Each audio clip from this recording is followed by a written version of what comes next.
before I start, I will admit to an honest moment, actually. When Jenny first invited me to the talk, I was incredibly excited because not only am I a cartoonist, but for 3 or 4 years there, I trudged through graduate school doing work on the art and the history of comics. So for me, this was sort of the coolest event possible. You know, it's the chance to talk to all of my cartooning peers and heroes, and also within an academic setting. So for months, I was sort of crafting and honing and chiseling a talk of 10,000 words that I was writing down that I would give to you. And then I saw last night how much beer you guys drink. And I realized that this is not the talk to give you. So I realized that would have been a little too dry. So it is still the same talk, but I've adjusted it slightly. So anyway, so today we're going to be talking about the freeing of the comics. And it's sort of a response to Watterson's 1989 talk, The Cheapening of the Comics. Really briefly, let me introduce myself. My name is Dave Kellett. I'm a Southern California cartoonist. My work is seen and done on the web. 2 strips, Sheldon, which has been going since 1998, 1999, and then a newer sci-fi strip called Drive.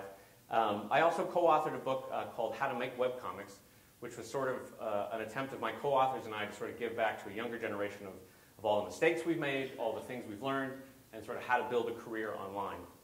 And so today, I'm going to talk about 3 things. I'm going to talk about webcomics, Watterson, and Chinese curses.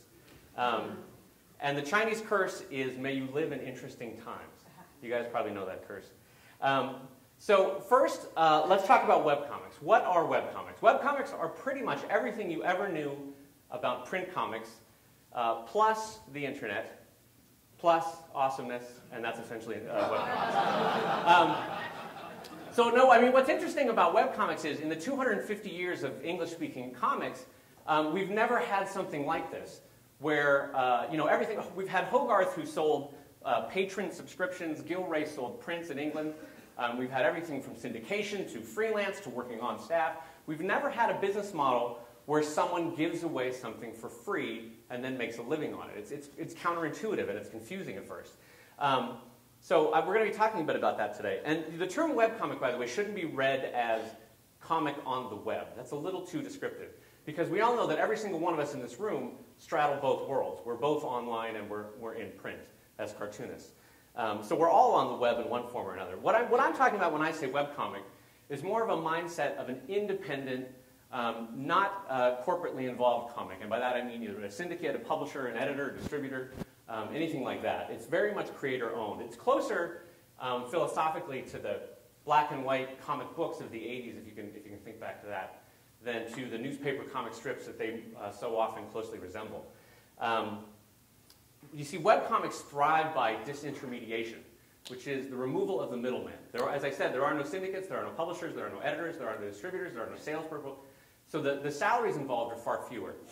And it's just, when it comes down to it at the end of the day, artist and audience. And the result of that is that among webcomics, it's given artists this amazing new lease on life. A renaissance that's producing, I think, some of the most powerful and individual voices that comics have seen in a long time. And yes, there is no doubt, it means there are 100,000 terrible, terrible comics that we're all suddenly exposed to that we never saw before. But it also means that we're seeing a few dozen gems that are amazing work that never would have seen the light of day in any traditional distribution model that we would have seen. And the second thing we're going to talk about today is Watterson's 1989 speech. So we'll be talking about a talk that, to me, as a younger cartoonist, meant a lot. And you guys probably know what this is like. When you're younger and you want to be a cartoonist, you're looking for any scrap of information, any book, any talk, any tidbit that will tell you how to be a cartoonist. How do you get there? How do you find that world? And this was one of those talks that when I found it somewhere in the early 90s or late 90s, maybe online, meant a lot to me, because he really spoke to how this is one of those rarest of art forms that lets one voice speak to millions, unwatered down, unfiltered, and it lets the individual artists shine through, where so many mass media arts are done by committee. My wife is a television writer, and the writer's room is a committee to the 10th degree. So ideas get watered down, ideas get changed, ideas get filtered. The same is true also, for any other mass media you can think of. And cartooning is one of those rare art forms that lets the individual voice still speak to the masses. And Watterson touched on that in that '89 speech. But the more important thing from that talk is we're going to look at his concerns for where cartooning, comic strip cartooning, and syndication was failing 20 years ago, and see how things are faring 20 years on in a much trickier time, I think, for cartooning. But before we go on, I actually want to comment on this photo, because I think, by the way, a cartoonist, 10,000 times the cartoonist that I will ever be.